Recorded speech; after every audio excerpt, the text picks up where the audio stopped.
الحمدللہ رب العالمین والصلاة والسلام علی اشرف الانبیاء والمرسلین نبینا وحبیبنا وقدوتنا محمد وعلی آلہ واصحابہ اجمعین، اما بعد۔ ہم نے اللہ تعالیٰ کے اسماء و صفات کے قواعد کا آغاز کیا تھا، اور ہم نے گزشتہ لیکچر میں تقریباً 3 کے قریب ہم نے قواعد پڑھے تھے اللہ تعالیٰ کے اسماء کے حوالے سے، اور آج ہمارے پاس کچھ مزید قواعد ہیں، کچھ اسماء سے متعلق ہیں، کچھ صفات سے متعلق ہیں، اور بہت سارے ایسے اصول ہیں جن کو ہم پیچھے قواعد ہیں جن کو ہم اصولوں کے ضمن میں، اہل سنہ کے جو اصول ہیں ان کے ضمن میں پڑھ چکے ہیں، لہٰذا ان کو دہرانے کی ضرورت نہیں ہے۔ تو آج ہم اس موضوع پہ انشاءاللہ مکمل کرتے ہیں، اور اس کے بعد انشاءاللہ اللہ تعالیٰ کے اسماء و صفات کے جو آثار ہیں اس موضوع کو انشاءاللہ ہم شروع کریں گے۔ تو اللہ تعالیٰ کے اسماء سے متعلق جو قواعد ہم پڑھ رہے ہیں ان میں چوتھا قاعدہ ہمارے پاس آج جو ہے وہ پہلا قاعدہ ہے آج کے قواعد میں سے، اللہ تعالیٰ کے اسماء کسی معین عدد پر منحصر نہیں۔ یہ پہلے میں نے کافی دفعہ یہ بات آپ کے سامنے ذکر کی ہے، لیکن بطور اصول کے، بطور قاعدے کے یہاں آج ہم اس کو پڑھیں گے۔ اللہ تعالیٰ کے اسماء کسی معین تعداد یا عدد پر منحصر نہیں، یعنی خاص نہیں ہے۔ اللہ تعالیٰ کے کوئی خاص نام نہیں ہے کہ آپ کہہ سکتے ہوں کہ اس سے زیادہ اللہ کے نام نہیں ہو سکتے۔ یہ جو ہمارے ہاں معروف ہے نا کہ اللہ تعالیٰ کے 99 نام ہیں، اس سے زیادہ نہیں ہے، یہ غلط ہے۔ حدیث میں ایسا کہیں بھی بیان نہیں ہوا، حدیث میں ایسا کہیں بھی بیان نہیں ہوا کہ اللہ تعالیٰ کے صرف 99 یا 99 نام ہیں، ایسا کہیں بھی بیان نہیں ہوا۔ تو اس وجہ سے اس قاعدے کو یہاں اللہ تعالیٰ کے اسماء کے قواعد کے ضمن میں ذکر کیا گیا ہے تاکہ ہم اس مسئلے کو سمجھنے کی کوشش کریں۔ تو یہ قاعدہ ہے اللہ تعالیٰ کے اسماء کسی معین عدد پر منحصر نہیں، کیونکہ حدیث میں ہے، یعنی اس کی دلیل کیا ہے کہ اللہ تعالیٰ کے ناموں کی تعداد خاص نہیں۔ اللہ تعالیٰ نبی علیہ السلام دعا کے اندر یہ فرمایا کرتے تھے، اسألک بکل اسم، اسألک بکل اسم هو لک سمیت بہ نفسک۔ یہ آپ لوگ قاعدہ پڑھ چکے ہوں گے کہ حمزہ وصلی اور قطعی میں کیا فرق ہے۔ تو جب حمزہ وصلی آتا ہے تو اس کے اندر رکا نہیں جاتا، یعنی آپ وقفے کے ساتھ اس کو جھٹکے کے ساتھ نہیں پڑھیں گے، بکل اسم نہیں پڑھیں گے، بلکہ اسألک بکل اسم۔ یہ عربی قرات کا طریقہ ہے، اسألک بکل اسم، ایما امراتن، ایما امراتن نہیں کہیں گے بلکہ ایما امراتن۔ اسی طرح اسألک بکل اسم هو لک سمیت بہ نفسک او علمت واحد من خلقک او انزلتہ، یہاں اب انزلتہ نہیں کہیں گے بلکہ او انزلتہ فی کتابک او استأثرت بہ فی علم الغیب عندک۔ مسند احمد کی حدیث ہے، اور صحیح ابن حبان میں، اگرچہ مسند احمد کی جو سند ہے اس میں کلام ہے، جو مسند احمد میں اس کی سند ہے اس میں کلام ہے، لیکن صحیح ابن حبان کی سند کے ساتھ مل کر شیخ البانی رحمہ اللہ تعالیٰ نے اس حدیث کو سلسلہ احادیث الصحیحہ کے اندر ذکر کیا ہے، اور استدلال اس کا درست ہے کہ آپ اللہ تعالیٰ کو اللہ تعالیٰ کے ناموں اور اللہ تعالیٰ کی صفات کا وسیلہ اور واسطہ جو ہے وہ دیا کرتے تھے، اور فرمایا کرتے تھے اسألک بکل اسم هو لک، کہ اے اللہ میں سوال کرتا ہوں تجھ سے تیرے ہر نام کے وسیلے سے، تیرے ہر نام کے وسیلے سے، هو لک جو تیرا ہے، اسألک بکل اسم هو لک، تیرے ہر نام کے وسیلے سے تجھ سے سوال کرتا ہوں وہ تیرا نام جو تیرا ہے، سمیت بہ نفسک، تو نے اس سے اپنے نفس کا نام خود رکھا ہے، او علمت احد من خلقک، یا تو نے اپنی مخلوقات میں کسی ایک کو وہ نام سکھایا ہے، یعنی وہ تیرے نام جو تو نے خود رکھے ہیں یا اپنی مخلوقات میں کسی کو تم نے سکھائے، او انزلتہ فی کتابک، یا تو نے وہ نام اپنی کسی کتاب میں نازل کیا، یعنی دیگر کتابوں میں، ہماری کتاب کے اندر نہیں لیکن دیگر کتابوں میں اللہ نے نازل کیا، او استأثرت بہ فی علم الغیب عندک، یا تو نے اسے اپنے پاس علم غیب میں رکھا ہے۔ اب آپ جانتے ہیں کہ جو اللہ تعالیٰ نے دوسری مخلوقات کو نام سکھائے ہیں اور جو اللہ تعالیٰ نے اپنے پاس علم غیب میں رکھے، ہم ان کا احاطہ نہیں کر سکتے، ہم ان پر مطلع نہیں ہو سکتے۔ تو اس وجہ سے پتہ یہ چلتا ہے کہ اللہ تعالیٰ کے نام 99 نہیں، اللہ کے نام بہت زیادہ ہیں۔ لیکن پھر حدیث کا کیا مطلب ہے؟ جیسا کہ حضرت ابو ہریرہ رضی اللہ تعالیٰ عنہ سے روایت ہے، قالا، انہوں نے کہا، قالا رسول اللہ صلی اللہ علیہ وسلم، تو ابو ہریرہ رضی اللہ تعالیٰ عنہ سے روایت ہے، قالا، انہوں نے کہا، للہ 99 اسما 100 الا واحدا لا يحفظها احد الا دخل الجنہ، اور ایک حدیث میں ہے ان للہ 99 اسما من احصاها دخل الجنہ، جیسا کہ صحیح مسلم کے الفاظ ہیں۔ ابو ہریرہ رضی اللہ تعالیٰ عنہ فرماتے ہیں کہ رسول اللہ صلی اللہ علیہ وسلم نے فرمایا للہ تسعون اسما مئۃ الا واحدا لا يحفظها احد الا دخل الجنہ، اور ایک حدیث میں ان للہ تسعۃ وتسعین اسما من احصاها دخل الجنہ، کہ اللہ تعالیٰ کے نام 99 نام ہیں جو ان کو یاد کر لے گا وہ جنت میں داخل ہوگا۔ اب اس کا معنی یہ نہیں کہ اللہ کے صرف 99 نام ہیں، بلکہ اس کا معنی یہ کہ اللہ تعالیٰ کے ناموں میں سے ان ناموں کی خوبی یا خصوصیت یہ ہے کہ جو ان کا احصاء کر لے گا وہ جنت میں داخل ہوگا۔ اور میں نے آپ کو بتایا تھا کہ اس کی مثال سمجھنے کے لیے اگر آسان مثال آپ کو دی جائے تو جیسے آپ میں سے کسی کا یا ہم میں سے کسی کا یہ کہنا کہ میرے پاس 5000 روپے ہے، مثلا کوئی بندہ کہتا ہے کہ میرے پاس 5000 روپے ہیں جو میں نے صدقے کے لیے رکھے ہوئے، جو میں نے صدقہ کرنے کے لیے خاص کیے ہوئے ہیں۔ اب آپ جانتے ہیں کہ جب آپ یہ کہتے ہیں کہ میرے پاس 5000 روپے ہیں جو میں نے صدقہ کرنے کے لیے رکھے ہوئے ہیں، اس کا مطلب یہ ہے کہ 5000 کے علاوہ اور بھی ہیں، 5000 کے علاوہ آپ کے پاس اور بھی ہیں، لیکن ان 5000 کی خوبی یہ ہے کہ یہ آپ نے صدقے کے لیے رکھے ہوئے ہیں، وگرنہ پیسے آپ کے پاس اور بھی ہیں۔ تو اللہ تعالیٰ کے نام اور بھی ہیں، لیکن ان 99 ناموں کی خوبی اور خصوصیت یہ ہے کہ جو ان کا احصاء کر لے گا وہ جنت میں داخل ہوگا، وہ جنت میں داخل ہوگا۔ لیکن احصاء کا مطلب یہ ہرگز نہیں ہے جو ہماری عوام سمجھتی ہے کہ خالی یاد کر لینے سے احصاء ہو جاتا ہے۔ یاد کر لینا کافی نہیں، بلکہ اس کے اندر 4 چیزیں ہیں، اس کے اندر 4 چیزیں ہیں۔ نمبر 1 انہیں زبانی یاد کرنا، نمبر 2 ان کے معنی سمجھنا، نمبر 3 ان کے تقاضوں کو پورا کرنا یا ان کے مطابق عمل کرنا، اور نمبر 4 ان کے ذریعے دعا کرنا اور اللہ تعالیٰ کو ان کا وسیلہ دینا۔ زبانی یاد کرنے کا تو معنی واضح ہے، احصاء کے اندر یہ آتا ہے، اور معنی سمجھنے کا مطلب یہ ہے کہ ہمیں پتہ ہو کہ رزاق کا کیا معنی ہے، قہار کا کیا معنی ہے، خالق، الباری، المصور، الملک، القدوس، السلام، المؤمن، الظاہر، الباطن، الاول والآخر، وغیرہ وغیرہ جتنے بھی نام ہیں۔ اب یہ سارے ناموں کے معنی ہمیں آتے ہوں۔ نمبر 3 ہم ان کے مطابق عمل کریں، ہم ان کے مطابق عمل کریں۔ عمل کرنے کا مطلب یہ ہے کہ اللہ تعالیٰ رحمان ہے تو ہم بھی رحم کریں، اللہ تعالیٰ رحمان ہے تو ہم بھی رحم کریں، اللہ تعالیٰ غفور الرحیم ہے تو ہم بھی دوسروں کو معاف کریں، اور اللہ تعالیٰ جو ہے وہ ستیر ہے، پردہ پوشی کرنے والا، تو ہم بھی پردہ پوشی کریں دوسروں کی۔ اللہ تعالیٰ اگر الحیی ہے، الحیی حیا کرنے والا، تو ہم بھی حیا کریں۔ اللہ تعالیٰ کچھ صفات ایسی ہیں جو اللہ تعالیٰ کی ذات کے ساتھ خاص ہیں، ہم ان سے بچنے کی کوشش کریں، جیسا کہ تکبر ہے، تکبر اللہ تعالیٰ کی صفت ہے، اللہ تعالیٰ کی شان ہے۔ انسان کو یہ زیب نہیں دیتا کہ وہ اللہ کی مخلوق ہو کر، محتاج ہو کر، عاجز ہو کر، فقیر ہو کر وہ تکبر کرے، اور تکبر اللہ تعالیٰ کی چادر ہے۔ اللہ تعالیٰ فرماتا ہے الکبریاء ردائی، تکبر میری چادر ہے، من نازعنی، جو مجھے اس سے چھیننے کی کوشش کرے گا، مطلب یہ ہے کہ جو تکبر کی چادر کو ہاتھ ڈالنے کی کوشش کرے گا، اللہ اس کو پاش کر کے رکھ دیتا ہے اور اس پہ اللہ تعالیٰ کا عذاب آتا ہے۔ اور وہ حدیث آپ نے سن رکھی ہے کہ نبی علیہ السلام نے فرمایا ایک شخص جو ہے وہ تکبر کے ساتھ اپنی چادر کو گھسیٹتا ہوا زمین پر چل رہا تھا،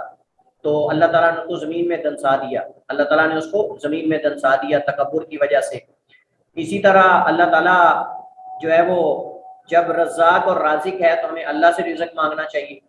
اللہ تعالیٰ کے در سے ہی ہمیں مانگنا چاہیے۔ اللہ تعالیٰ جب خالق اور باری ہے، اللہ تعالیٰ جب مالک القدوس ہے، اللہ تعالیٰ جب غنی ہے تو ہمیں اس غنی سے مانگنا چاہیے، ہمیں کسی محتاج سے نہیں مانگنا چاہیے کہ جو خود محتاج ہے وہ آپ کو کیا دے سکتا ہے، وہ دوسرے کا نفع نقصان کا مالک کیسے بن سکتا ہے۔ یہ مطلب اختصار کے ساتھ، وگرنہ انشاءاللہ ان ناموں کی جو تفصیل ہے، ان کے جو آثار ہیں، وہ جب ہم پڑھیں گے اگلا موضوع تو انشاءاللہ اس کے اندر یہ چیزیں ذکر کی جائیں گی۔ اور کورس آؤٹ لائن LMS پہ اپلوڈڈ ہے، آپ وہاں سے دیکھ سکتے ہیں کہ ہماری ترتیب کیا چل رہی ہے۔ عقیدے کی کورس آؤٹ لائن اپلوڈ کر دی گئی ہے، اور آپ اسی کے حساب سے اسائنمنٹ کی تیاری شروع کر دیں، آپ اسی کے حساب سے اسائنمنٹ اور تدریسی پروجیکٹ کی تیاری شروع کر دیں، کیونکہ عنقریب LMS پر آپ کو ڈیٹ دی جائے گی اور آپ اس نے ڈیٹ کے مطابق اپلوڈ بھی کرنا ہے اور تدریس بھی کروانی ہے حسب ثابت۔ تو عقیدے کے موضوعات موجود ہیں آپ کے سامنے کورس آؤٹ لائن میں، وہاں سے آپ جو ہے وہ موضوعات منتخب کر کے اپنا موضوع جو آپ کو آسان لگتا ہے ابھی سے اس پہ تیاری شروع کر دیں، اور پہلے سے بکنگ کروا لیں کہ کس نے تدریس کب کروانی ہے۔ اچھا، اسی طرح اللہ تعالیٰ کے ناموں کے احصاء میں اللہ تعالیٰ کے ناموں کے ذریعے دعا کرنا، اللہ تعالیٰ کو ان ناموں کا وسیلہ دینا، یہ بھی اسی کے ضمن میں ہے۔ جیسے اللہ تعالیٰ قرآن کریم میں فرماتا ہے وَلِلَّهِ الْأَسْمَاءُ الْحُسْنَى فَادْعُوهُ بِهَا، اللہ تعالیٰ کے پیارے پیارے نام ہیں، تم جب بھی اللہ تعالیٰ کو پکارو، اللہ تعالیٰ کو بلاؤ تو ان ناموں سے بلاؤ۔ اس پر ہم پہلے بات کر چکے ہیں کہ اللہ تعالیٰ کو اس کے ناموں سے کیسے پکارنا ہے۔ ابن قیم رحمۃ اللہ علیہ رحمہ اللہ فرماتے ہیں کہ اللہ تعالیٰ کے ناموں کا وسیلہ دینے کا مطلب یہ ہے کہ آپ جو چیز اللہ سے مانگنا چاہتے ہیں اسی مناسبت سے اللہ کا وہ نام ذکر کریں جو چیز آپ مانگنا چاہتے ہیں۔ آپ دیکھیں اللہ تعالیٰ کے نام اتنے وسیع ہیں کہ ہر چیز جس کا انسان محتاج ہے اللہ کا نام اس بارے میں موجود ہے۔ مثلا اگر آپ کو شفا چاہیے تو اللہ کا نام الشافی ہے۔ اگر اللہ تعالیٰ کو اگر آپ کو اللہ تعالیٰ کی رحمت اور بخشش کی طلب ہے اللہ تعالیٰ سے تو اللہ تعالیٰ کا نام رحیم اور رحمان ہے۔ اگر آپ کو اللہ تعالیٰ سے رزق چاہیے تو اللہ تعالیٰ کا نام رزاق ہے۔ اگر اللہ تعالیٰ رب العالمین سے آپ توبہ گناہوں کی معافی چاہتے ہیں تو اللہ کا نام تواب اور غفور رحیم ہے۔ تو یہ اللہ تعالیٰ کے نام ہیں۔ اگر اللہ تعالیٰ کو آپ کسی ظالم پہ اللہ تعالیٰ کی مدد چاہتے ہیں، ظالم کے خلاف، تو اللہ تعالیٰ کا نام جبار ہے، اللہ کا نام قہار ہے، اللہ تعالیٰ کا نام جو ہے وہ قادر اور قدیر ہے۔ آپ اس کو اللہ تعالیٰ کو اس کا وسیلہ دیں کہ اللہ تو جبار ہے، تو قہار ہے، تو قادر اور قدیر ہے۔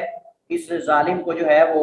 اگر وہ کافر ہے، مطلب اگر وہ ظلم کر رہا ہے، عدوان و زیادتی کر رہا ہے، تو اس کے اوپر بد دعا کی جا سکتی ہے، جیسا کہ اللہ کے نبی علیہ السلام سے قنوت نازلہ کے اندر یہ ثابت ہے۔ یا رحمان ارحمنی، یا رزاق ارزقنی، یا کریم اکرمنی، یا وہاب ہب لی، یا شافی اشفنی۔ یہ مطلب یہ ہے مناسبت ناموں کے حوالے سے آپ جو ہے وہ مناسبت کو ذکر کریں۔ پانچواں قاعدہ اللہ تعالیٰ کے اسماء کے حوالے سے جو قواعد ہیں ان میں سے پانچواں قاعدہ یہ ہے کہ اللہ تعالیٰ کے ناموں میں الحاد، ان میں صحیح اعتقاد سے انحراف کرنا۔ اللہ تعالیٰ کے ناموں میں الحاد سے مراد کیا ہے کہ ان ناموں میں جو صحیح عقیدہ ہونا چاہیے اس سے انحراف کرنا، اس سے پھر جانا، یہ اصل میں الحاد ہے۔ اللہ تعالیٰ کے ناموں میں الحاد سے کیا مراد ہے؟ الحاد اللہ تعالیٰ کے ناموں میں یعنی جو صحیح عقیدہ اللہ کے ناموں کے بارے ہمارا ہونا چاہیے اس سے انحراف کرنے کا نام الحاد ہے۔ اس کی کئی صورتیں ہیں اور یہ صورتیں آپ کو ذہن میں بٹھانی چاہیے۔ سب سے پہلے ان میں بعض یا تمام کا انکار کر دینا، یعنی اللہ تعالیٰ کے ناموں میں سے بعض کا انکار کرنا یا سب کا انکار کر دینا، اور اس کی تفصیل ہم پڑھ چکے ہیں، جیسا کہ معطلہ تعطیل کلی یا تعطیل جزئی والوں نے کیا ہے۔ تعطیل کلی والے وہ ہیں جو اللہ تعالیٰ کے ناموں اور صفات دونوں کا یا نام مانتے ہیں لیکن صفات کا انکار کرتے ہیں، جیسا کہ جہمیہ اور معتزلہ ہے۔ تو اللہ تعالیٰ کے ناموں کا سب کا یا ان میں سے بعض کا یا صفات کا یا بعض صفات کا انکار کر دینا، یہ جو ہے وہ اللہ تعالیٰ کے ناموں میں الحاد ہے۔ آپ جانتے ہیں کہ الحاد کی تعریف ہم پڑھ چکے ہیں، ہم نے جب ایتھیزم کا سبجیکٹ پڑھا تھا تو ہم نے پڑھا تھا الحاد لحد سے ہے، اور لحد کا معنی ہوتا ہے انحراف کرنا، ایک طرف مائل ہو جانا، حق سے ہٹ جانا، حق سے پھر جانا۔ تو اللہ تعالیٰ کے ناموں کی جو حقیقت ہے اس سے انحراف کرنے کا نام الحاد ہے اللہ کے ناموں میں۔ اور وہ حقائق کیا ہے کہ اللہ تعالیٰ کے ناموں میں کسی نام کا انکار کر دینا یا سب کا یا بعض کا، اس طرح صفات میں سے کسی صفت کا انکار کر دینا، جیسے اہل معطلہ جو اہل تعطیل ہے معطلہ، ان کا طرز عمل ہے۔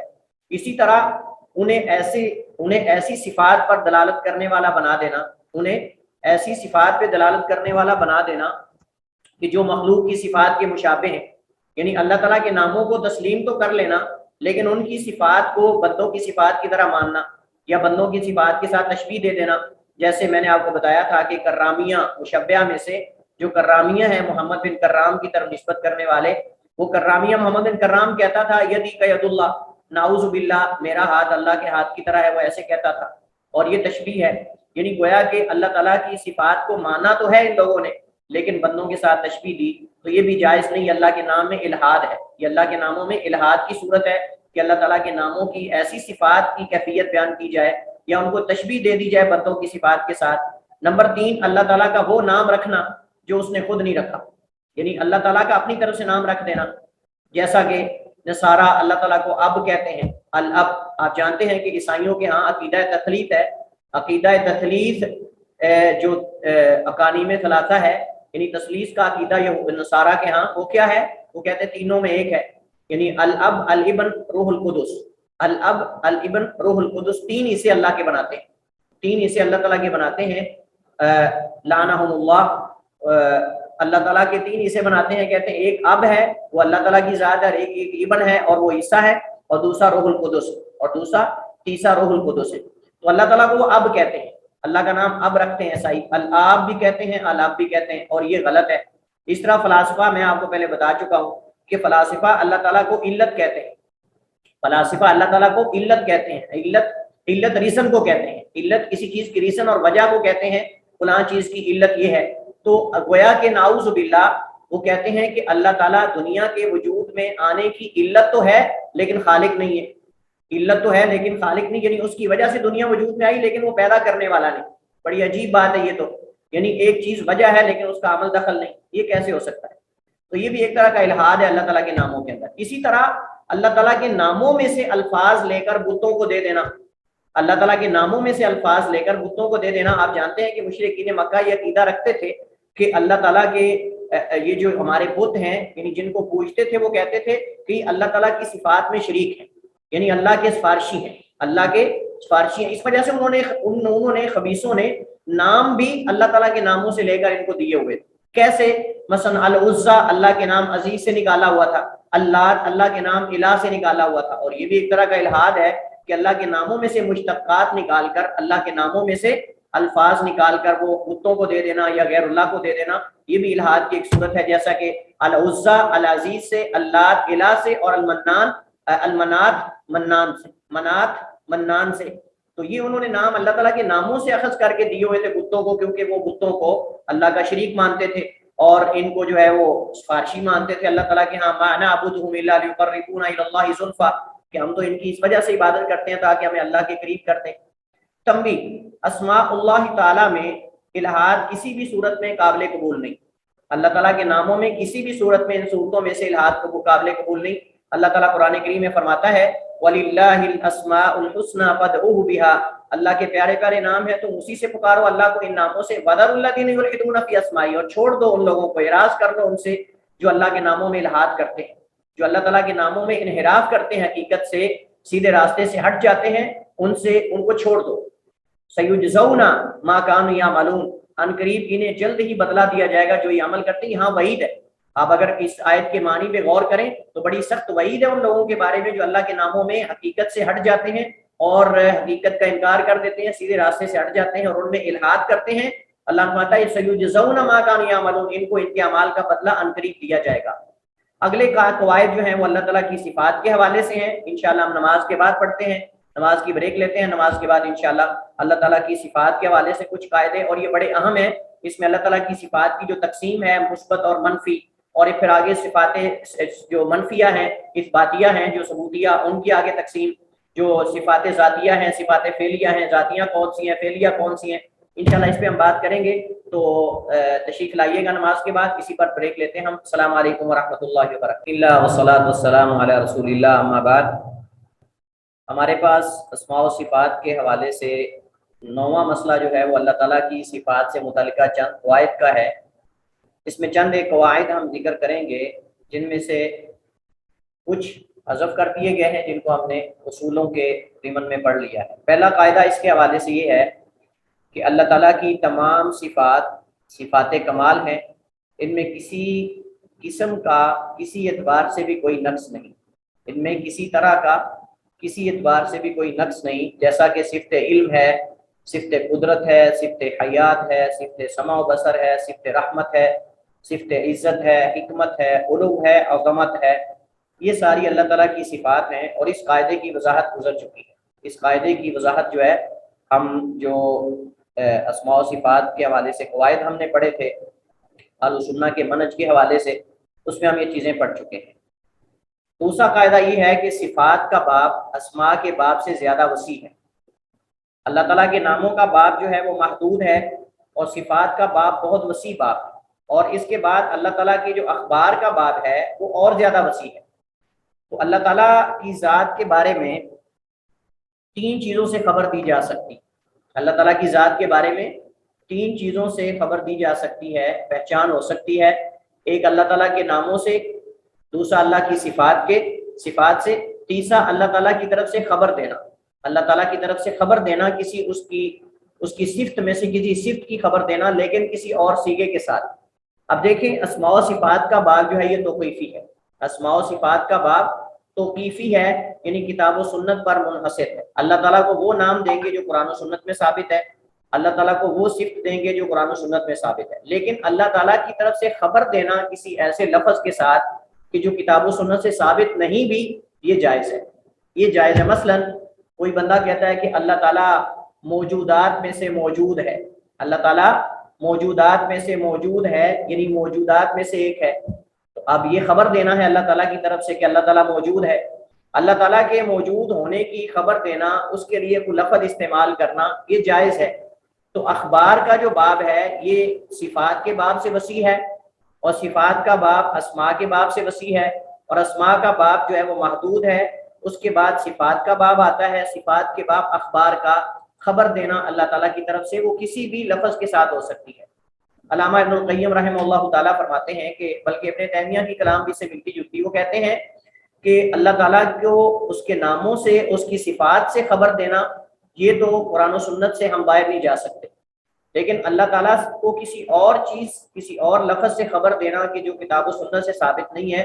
وہ جائز ہے، لیکن اس میں کوئی ایسا لفظ نہیں ہونا چاہیے کہ جو ہے وہ گندا لفظ ہو، غلیظ لفظ ہو یا کبھی لفظ ہو، لیکن جائز اور حسن لفظ کے ساتھ اس کی خبر دینا، جیسے موجود ہے، جیسے شیء ہے، جیسے فاعل ہے، جیسے معلم ہے، مثلا اس طرح کے الفاظ ہیں، لیکن یہ قید کے ساتھ خبر دی جائے گی۔ یعنی اللہ تعالیٰ شیء میں سے، یعنی موجودات میں سے ایک شیء ہے، اشیاء میں سے ایک چیز ہے اللہ تعالیٰ، اور اسی طرح جو ہے وہ یعنی اشیاء سے جو موجود ہیں دنیا کے اندر، اللہ تعالیٰ ان میں سے ایک ہے۔ اللہ تعالیٰ جو ہے وہ فعال اور فاعل ہے، تو اللہ تعالیٰ کو کہہ سکتے ہیں کہ اللہ تعالیٰ جو ہے وہ فعال لما یرید ہے۔ اب اسی طرح اللہ تعالیٰ جو ہے وہ مخرج ہے۔ اب مخرج جو ہے وہ اللہ تعالیٰ کا، نہ تو اللہ تعالیٰ کا نام ہے، نہ اللہ تعالیٰ کی صفت ہے، لیکن خبر دے سکتے ہیں اللہ تعالیٰ کی طرف سے۔ تو یہ مطلب ہے کہ اللہ تعالیٰ کی جو اسماء کا باب ہے یہ محدود ہے، اس کے بعد صفات کا باب وسیع ہے اسماء کے مقابلے میں۔ اب کیوں اللہ تعالیٰ کی صفات کا باب وسیع ہے بنسبت اسماء کے باب سے، اس کی وضاحت کرتے ہیں، کہتے ہیں کیونکہ ہر اسم صفت کو متضمن ہے، ہر اسم صفت کو متضمن ہے۔ آپ جانتے ہیں کہ اللہ تعالیٰ کے کتنے نام ہیں، اور ہر نام میں اللہ کی صفات ہیں، اور آپ جانتے ہیں کہ ایک ایک نام میں بسا اوقات اللہ کی کئی صفات ہوتی ہیں۔ تو جب نام کے اندر اللہ کی صفات ایک سے زائد ہوں گی تو اس کا مطلب نام صفات کے مقابلے میں بہت زیادہ، صفات اسماء کے مقابلے میں بہت زیادہ ہوں گی۔ اور صفات میں سے بعض کا تعلق اللہ تعالیٰ کے افعال سے ہے، یعنی کچھ اللہ کی صفات فعلیہ ہیں، کچھ اللہ تعالیٰ کی صفات فعلیہ ہیں جن کا آگے ہم ذکر پڑھیں گے انشاءاللہ۔ تو اللہ تعالیٰ کی صفات دو طرح کی ہیں، ایک صفات ذاتیہ ہیں، ایک صفات فعلیہ ہیں، اور صفات فعلیہ اللہ تعالیٰ کے افعال پہ دلالت کرتی ہیں، اور اللہ کے افعال بے شمار ہیں، اللہ تعالیٰ کے افعال اور اس کے اقوال بے شمار ہیں، لامحدود ہیں۔ جیسے اللہ تعالیٰ قرآن کریم میں فرماتا ہے وَلَوْ أَنَّ مَا فِي الْأَرْضِ مِنْ شَجَرَةٍ أَقْلَامٌ وَالْبَحْرُ يَمُدُّهُ مِنْ بَعْدِهِ سَبْعَةُ أَبْحُرٍ۔ اللہ فرماتا ہے کہ اگر ایسا ہو جائے کہ زمین میں جو بھی درخت ہیں وہ کلمے بن جائیں، وَالْبَحْرُ يَمُدُّهُ مِنْ بَعْدِهِ، اور اس کے بعد جو ہے وہ جو سمندر ہے وہ اس کی سیاہی بن جائے، اور مِنْ بَعْدِهِ سَبْعَةُ أَبْحُرٍ، اور سمندر جو ہے اس کی سیاہی بن جائے، اور اس کے بعد 7 سمندر اس کی مثل اور ما نفدت کلمات اللہ ان اللہ عزیز حکیم۔ تو اللہ کے کلمات، اللہ تعالیٰ کے افعال، اللہ تعالیٰ کی جو کلمات ہیں وہ کبھی پھر بھی ختم نہ ہو۔ یعنی اگر اللہ تعالیٰ جو ہے وہ زمین کے سارے درختوں کی کلمے بنا دے، اور سارے جو سمندر ہیں اس کا پانی سیاہی بن جائے، اور پھر اور 7 سمندر اس کی مثل ہو، تو پھر بھی اللہ کے کلمات لکھتے لکھتے سیاہیاں ختم ہو سکتی ہیں، درختوں کی کلمیں ختم ہو سکتی ہیں، لیکن اللہ کے کلمات پھر بھی پورے۔ تو چونکہ اللہ تعالیٰ کی صفات کا تعلق اللہ تعالیٰ کے افعال کے ساتھ ہوتا ہے، اور اللہ کے افعال بے شمار ہیں، لا تعداد ہیں، اس وجہ سے علماء کہتے ہیں کہ جو اللہ تعالیٰ کی صفات کا باب ہے یہ زیادہ وسیع ہے بنسبت اسماء کے۔ اسماء محدود ہیں، اور ان اسماء کے اندر صفات بہت زیادہ ہے، بس اوقات ایک ہی نام میں 4 صفات ہوتی ہیں اللہ تعالیٰ کی، اور پھر ان صفات کا تعلق چونکہ اللہ تعالیٰ کے افعال اور اللہ کے اقوال سے ہے، تو پھر اللہ کے اقوال اور اللہ تعالیٰ کے افعال بے شمار ہیں، جیسا کہ اس آیت میں مذکور ہے۔ تیسرا قاعدہ اللہ تعالیٰ کی صفات کے حوالے سے، پہلے قاعدے ہمارے جو تو ہم نے پڑھے تھے وہ اللہ تعالیٰ کے ناموں کے حوالے سے تھے، اور یہ قواعد جو ہم پڑھ رہے ہیں یہ اللہ تعالیٰ کی صفات کے حوالے سے قواعد ہیں۔ اس میں تیسرا قاعدہ یہ ہے کہ اللہ تعالیٰ کی صفات 2 طرح کی ہیں، صفات ثبوتیہ اور صفات منفیہ۔ صفات ثبوتیہ اور صفات منفیہ۔ ثبوتیہ کا مطلب جن کو اللہ نے اپنے حق میں ثابت کیا ہے، اور منفیہ کا مطلب جن کی اللہ تعالیٰ نے اپنے آپ سے نفی کی ہے، یعنی ایسی صفات جنہیں اللہ تعالیٰ نے اپنے لیے خود اپنی کتاب میں یا رسول اللہ صلی اللہ علیہ وسلم کی زبان سے ثابت کیا ہے، جیسا کہ صفت علم ہے، صفت قدرت ہے، صفت حیات ہے، عرش پہ مستوی ہونا، آسمان دنیا کی طرف اللہ کا نزول فرمانا وغیرہ وغیرہ، یہ جتنی صفات ہیں یہ صفات ثبوتیہ ہیں جو اللہ نے اپنے حق میں ثابت کی، وہ اللہ نے خود ثابت کی ہوں یا اپنے نبی کی زبان سے اللہ تعالیٰ نے وہ ثابت کروائی ہوں۔ منفیہ یعنی جن کی اللہ تعالیٰ نے اپنے آپ سے قرآن میں یا رسول اللہ صلی اللہ علیہ وسلم کی زبان میں نفی کی ہے، جیسا کہ موت ہے، نیند ہے، جہالت ہے، بھول جانا، عجز و انکساری ہے، عاجز آ جانا، تھک جانا وغیرہ وغیرہ، یہ ایسی صفات ہیں جن کی اللہ نے خود اپنے آپ سے نفی کی ہے۔ لیکن یہاں ایک بات اہم ہے جو میں پہلے بھی ذکر کر چکا ہوں اور یہاں دہرا رہا ہوں دوبارہ، ان کی اللہ تعالیٰ سے نفی کرنا واجب ہے۔ جو صفات ناقصہ ہیں، جو صفات منفیہ ہیں، یہ صفات منفیہ ہیں، ان کو صفات سلبیہ بھی کہتے ہیں، ان کو صفات سلبیہ سین کے ساتھ صفات سلبیہ بھی کہتے ہیں، یعنی سلب سے، یعنی اللہ تعالیٰ نے اپنے آپ سے ان کی نفی کی ہے۔ تو اللہ تعالیٰ سے ان کی نفی کرنا واجب ہے، لیکن ایسی نفی کرنی چاہیے کہ جس میں متضاد کا اس بات بھی ہو، ان کا جو اپوزٹ ہے اس کا اس بات بھی کرنا لازم ہے، جیسے میں نے پہلے آپ کو بتایا تھا۔ اللہ تعالیٰ نے جن کی اپنے آپ سے نفی کی ہے اس کے بارے میں ہم بات کر رہے ہیں کہ اس میں لازم ہے کہ ہم اس بات نفی کے ساتھ ساتھ اس کے مد مقابل کا اللہ کے حق میں اس بات بھی کریں، اللہ کے حق میں ہم اس کا اثبات بھی کریں، کیونکہ مطلق نفی میں کمال نہیں ہوتا، مطلق نفی میں کمال نہیں ہوتا۔ جیسا کہ آپ کسی بادشاہ کو کھڑا کر لیں سامنے، ملک کو، اور آپ اس کو کہنا شروع کر دیں کہ آپ کانے نہیں، آپ لنگڑے نہیں، آپ بہرے نہیں، آپ گونگے نہیں، آپ فلاں نہیں، آپ فلاں نہیں۔ میں نے جیسے آپ کو کہا کہ اگر ہم ایسا کریں گے تو وہ تھپڑ مارے گا ایک اور کہے گا دیکھیں آپ میری تعریف کر رہے ہو، میری مذمت کر رہے ہو، بجائے اس کے کہ آپ یہ کہہ دیں کہ آپ تمام جو عیب ہیں وہ آپ ان سے پاک ہیں اور آپ اچھی صفات کے مالک ہیں۔ تو اللہ تعالیٰ کی جو ہے وہ ہم مخلوق سے ہم اگر کسی عیب کی نفی کرتے ہیں تو وہ اور ہے، لیکن اللہ تعالیٰ کی ذات کے بارے میں جب نفی کی جاتی ہے تو اس کے ساتھ اس کے مد مقابل کا اس بات بھی کرنا ضروری ہے، وگرنہ خالی نفی کے اندر کمال نہیں۔ اللہ کی ذات کے بارے میں جب ہم نفی کریں گے تو اس کے مد مقابل کا اس بات بھی کریں گے، اس کو ثابت بھی کریں گے۔ ہم دو مثالیں اس کی پڑھتے ہیں تاکہ مسئلہ واضح ہو جائے۔ اللہ تعالیٰ نے قرآن کریم میں جہاں اپنے آپ سے موت کی نفی کی ہے وہاں اس سے پہلے حیات کا اس بات کیا ہے، کامل حیات کا اس بات کیا ہے کہ میں کامل حیات اور زندگی سے موصوف ہوں۔ وَتَوَكَّلْ عَلَى الْحَيِّ الَّذِي لَا يَمُوتُ وَتَوَكَّلْ عَلَى الْحَيِّ الَّذِي لَا يَمُوتُ، اور اس زندہ پر بھروسہ کر جو فوت نہیں ہوگا، جو فوت نہیں ہوگا، یعنی اس ذات پر بھروسہ کر جو کہ فوت ہونے والا، جس کو موت آنے والی نہیں ہے۔ مذکورہ آیت کریمہ میں موت کی نفی کمال حیات کو متضمن ہے۔ جب موت کی نفی، اس کا مطلب وہ کمال حیات کا موصوف ہے، جس کو موت نہیں آتی وہ کامل حیات کا مالک ہے۔ وَلَا يَظْلِمُ رَبُّكَ أَحَدًا، اب یہ کمال عدل پہ دلالت کرتا ہے۔ آپ نے ایک طرف تو نفی کی ہے کہ تیرا رب کسی پر ظلم نہیں کرتا، مطلب کسی ایک پر بھی ظلم نہیں کرتا، اس کا مطلب وہ عادل ہے، اس کا مطلب یہ ہے کہ وہ عادل اور عدل و انصاف سے موصوف ہے، عدل و انصاف سے موصوف ہے۔ تو لہٰذا اللہ تعالیٰ سے ظلم کی نفی یہ متضمن ہے، شامل ہے کمال عدل کو، کمال عدل کو، اور اس کی بے شمار قرآن کریم میں اور بھی مثالیں موجود ہیں۔ چوتھا قاعدہ یہ ہے کہ صفات ثبوتیہ صفات مدح اور کمال ہیں۔ اللہ تعالیٰ کی جتنی بھی صفات ثبوتیہ ہیں اللہ نے اپنے حق میں ثابت کی ہیں، وہ ساری کی ساری صفات مدح اور کمال، ان میں مدح ہے اللہ کی اور کمال ہے، اس وجہ سے بہت زیادہ ہے۔ یعنی ایک سائل کے ذہن میں سوال اٹھتا ہے کہ اللہ تعالیٰ نے جو مثبت صفات ہیں ثبوتیہ وہ بہت زیادہ قرآن میں بیان کی ہیں، لیکن منفی بہت کم ہے، چند گنتی کی ہیں جن سے اللہ نے اپنے آپ اللہ تعالیٰ نے جن کی اپنے آپ سے نفی کی ہے وہ بہت کم ہے، لیکن جو اللہ نے اپنے حق میں اس بات کیا ہے جن صفات کا وہ بہت زیادہ ہے۔ صفت رزق ہے، رحمان، رحیم، قہار، قاہر، رزاق، وہاب، مطلب الحافظ، الحفیظ، الغفور، الغفار، الحی، الستیر، القوی، المقیت، اس طرح مطلب کتنی اللہ تعالیٰ کی ساری صفات، ان میں ناموں میں صفات ہیں، لیکن اس کے مقابلے میں جو اللہ نے نفی کی ہے آپ دیکھ لیں وہ مخصوص ہے اور مخصوص حالات میں ہے، مخصوص ہے اور مخصوص حالات میں ہے۔ تو ہم یہاں پڑھیں گے کہ اللہ تعالیٰ نے کن مقامات پہ اپنے آپ سے نفی کی اور کیوں کی ہے، کیوں ضرورت پڑی اس کی۔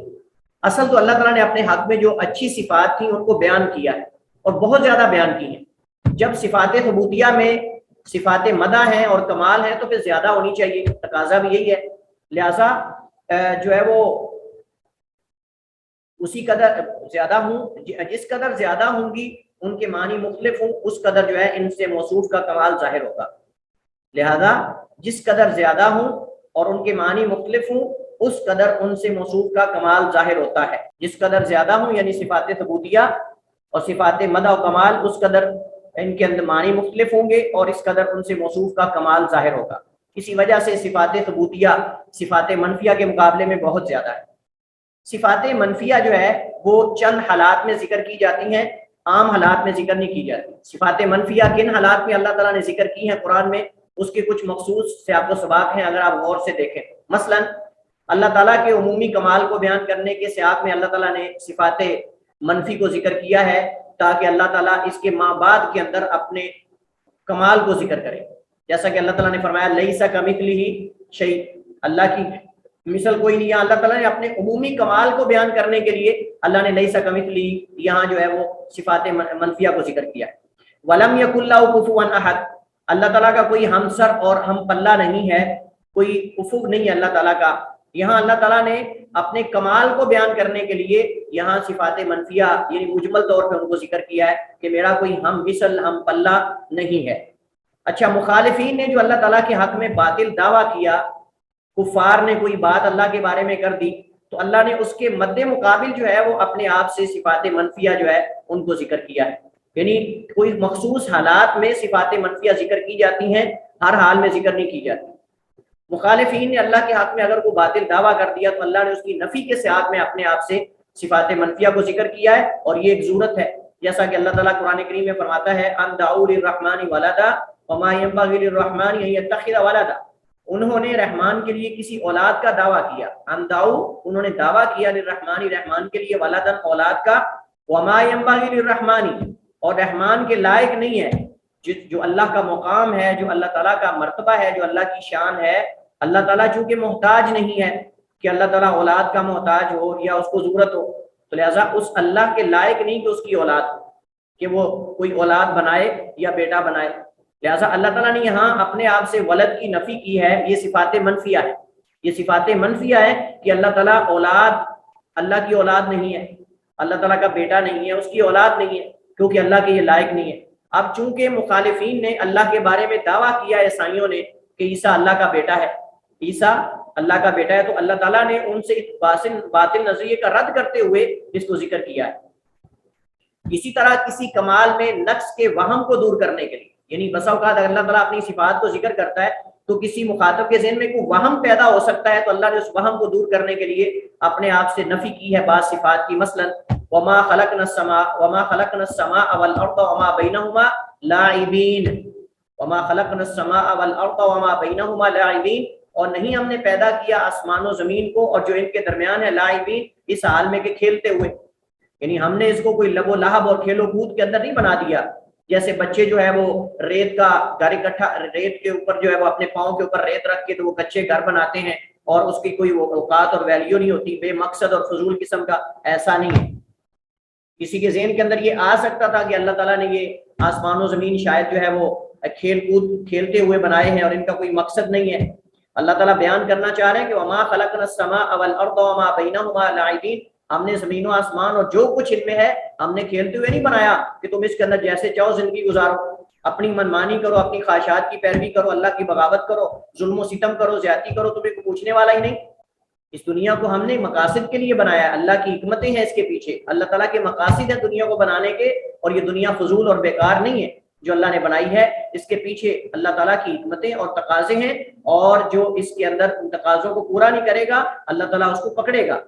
لہٰذا ہم نے کوئی اس وجہ ایسے نہیں بنایا. تو اللہ تعالیٰ نے یہاں وہم کو دور کرنے کے لیے جو کسی کے ذہن میں آ سکتا تھا، اللہ نے اس کو دور کرنے کے لیے یہاں صفت جو ہے وہ منفی کو اپنے آپ سے جو ہے وہ نفی کی ہے. یعنی اللہ تعالیٰ نے یہاں لاعبین یعنی ہم کھیلتے ہوئے آسمان بنانے والے نہیں ہیں، یہ نفی کی اللہ تعالیٰ نے اپنے آپ سے. اسی طرح اللہ نے اپنے آپ سے تھکاوٹ کی نفی کی ہے کہ میں زمین و آسمان کو بنا کے تھکا نہیں ہوں کہ تم میرے بارے میں یہ سوچو کہ میں زمین و آسمان بنا کے جیسے تم آپس میں کام کر کر کے تھک جاتے ہو، ایسے نعوذ باللہ اللہ تعالیٰ بھی تھک جاتا ہے. جیسے یہودیوں نے کہا، یہود اتنے خبیث ہیں کہ یہودیوں نے یہاں تک کہہ دیا کہ اللہ تعالیٰ نعوذ باللہ ہفتے کے دن ریسٹ کرتا ہے، اللہ تعالیٰ ہفتے کے دن ریسٹ کرتا ہے، اور یہ ان کی کتابوں کے اندر موجود ہے، اور یہ ان کی کتابوں کے اندر موجود ہے. اللہ تعالیٰ فرماتا ہے وما خلقنا السماوات والارض وما بينهما في 6 ايام وما مسنا من لغوب، وما مسنا من لغوب، اور بلا شبہ یقیناً ہم نے آسمان و زمین کو